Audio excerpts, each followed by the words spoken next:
Bonjour et bienvenue dans la Minute Ho'oponopono 18. Alors aujourd'hui, en réfléchissant à ce que j'avais envie de vous partager, euh, j'ai pensé que ce serait bien de parler du tempo. Peut-être parce que c'est quelque chose que j'apprécie beaucoup. J'apprécie beaucoup les émissions où ça chante, où ça danse et où les participants sont obligés d'être dans le tempo pour que ça fonctionne. C'est-à-dire qu'ils sont obligés d'être totalement dans l'instant présent, avec leur énergie, leur corps, leur totale présence, la présence des autres aussi qui regardent, sans qu'il y ait de commentaires à l'intérieur, dans quelque chose du mouvement et du vivant. Et donc, cette nuit, j'ai commencé à repérer quelque chose chez moi qui n'était pas du tout de l'ordre du flow. Euh, j'ai Aujourd'hui, je vais recevoir deux personnes. Alors, c'est pas du monde, mais en temps de pandémie, on n'est pas censé recevoir deux personnes, une à la fois. Alors évidemment, les gens qui vivent en groupe, en famille, ils peuvent être 5 ou 6. Quand on vit tout seul, eh bien, on est tout seul. Et là, aujourd'hui, c'est particulier.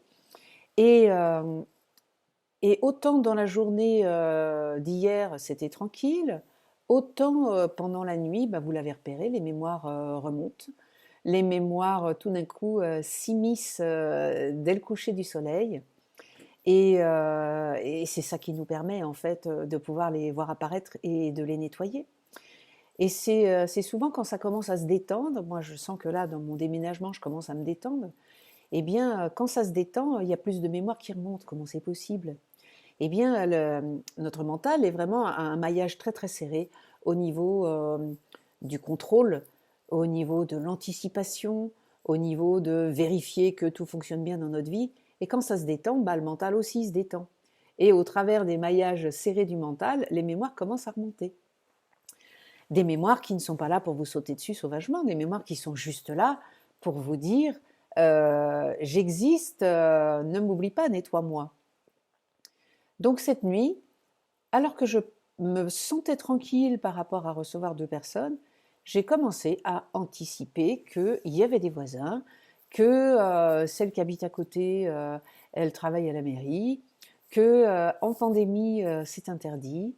Et là, tout d'un coup, j'ai vraiment eu peur d'être dénoncée. Je me suis dit, waouh, je ne pensais pas que j'avais encore des mémoires de dénonciation comme ça à la clé. Et donc, eh bien, j'ai vu que je ne pouvais pas juste prendre l'information, il a fallu que j'en fasse quelque chose. Vous savez, la nuit, en tout cas c'est comme ça que ça fonctionne pour moi, peut-être pour vous à d'autres moments que la nuit, je reçois pas mal d'informations. Si j'ai un article à écrire, eh bien je reçois les informations la nuit de qu'est-ce que je vais dire et de comment ça va se passer. Ou, et donc, je, je reçois l'information de tu vis dans un monde où tu travailles tes peurs, mais tu ne sais pas si tes voisins les travaillent, et donc tu vas en tenir compte. Sauf que, au lieu de juste prendre l'information et dire ok, j'en tiens compte, eh bien j'ai fait des commentaires à l'intérieur. Oh mon Dieu, je fais quelque chose que je ne devrais pas faire, et il y aura peut-être des conséquences terribles, et si, et ça a commencé à parler et à parler.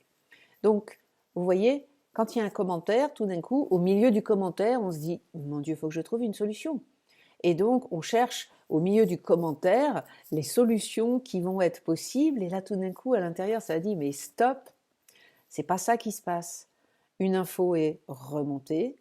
Tu as juste à mesurer que, au lieu de rester dans l'instant présent, d'en prendre compte et de faire ce qu'il faut, eh bien, tu fais des commentaires, eh bien, ça veut dire que la seule chose que tu aies à faire, c'est de nettoyer. Parce que si tu nettoies ta mémoire, tu vas voir que déjà, il y aura au moins 50% de bazar en moins. Donc, c'est ce que j'ai commencé à faire. Évidemment, j'ai laissé remonter un petit peu qu'est-ce que c'est que ces mémoires. Donc, on voit bien qu'il y a peut-être des mémoires de guerre derrière, des mémoires de dénonciation, c'est à ça qu'on pense tout de suite. Et en regardant sans remonter si loin, parce qu'on n'a jamais besoin de remonter ni à des vies antérieures ni parallèles, je veux dire, dans votre présent, de votre histoire depuis le début, il y a à peu près toutes vos histoires karmiques réunies. Et moi, quand je suis née, mon père était encore marié à sa femme, qui n'était pas ma mère. Et donc, il a eu, en l'espace de beaucoup moins que 9 mois, 2 filles en même temps. Et je me doute aujourd'hui, quand je vois que la mémoire remonte pour moi, à quel point ça n'a pas dû être facile pour ma mère au niveau du qu'en dira-t-on. Donc, voilà comment j'ai nettoyé cette mémoire. J'ai commencé déjà à mesurer que le seul problème, c'était le commentaire. Vous savez, il y a des blagues zen où il y a un disciple qui répond oui, mais moi, mon maître, alors il y en a un qui lui dit moi, il vole la nuit, il va décrocher les étoiles, et l'autre lui répond oui, mais moi, quand il mange, et quand il marche, il marche. Ça tombe un peu à plat. On se dit ouais, c'est quoi cette blague nulle là? Ben, en fait, c'est pas une blague nulle, c'est que le maître ne fait pas de commentaires. Quand il mange, il ne fait que manger, et quand il marche, il ne fait que marcher.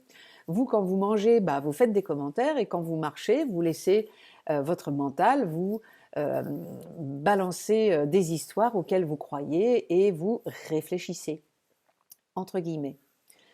Donc, le commentaire est ce qui vous montre et qui vous prouve qu'il y a une mémoire. Et vous voyez, il suffit de regarder le thème pour savoir à peu près de quoi ça parle. Donc voilà comment j'ai parlé à ma petite. Je suis désolée, je ne savais pas que tu portais des mémoires de voisinage, du qu'en dira-t-on, de dénonciation. Pardonne-moi de projeter que ça pourrait être dangereux, qu'on pourrait me rejeter, me dénoncer. Euh, je ne sais même pas quoi, ce qu'on pourrait me faire. Pardonne-moi de projeter en 2020 qu'il va y avoir des problèmes avec les voisins qui, mis en difficulté, rentrés dans leur peur, vont projeter sur toi tout leur négatif parce que c'est comme ça que font les humains.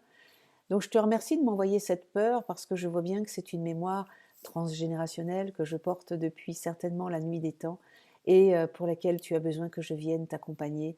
Je te remercie, je t'aime.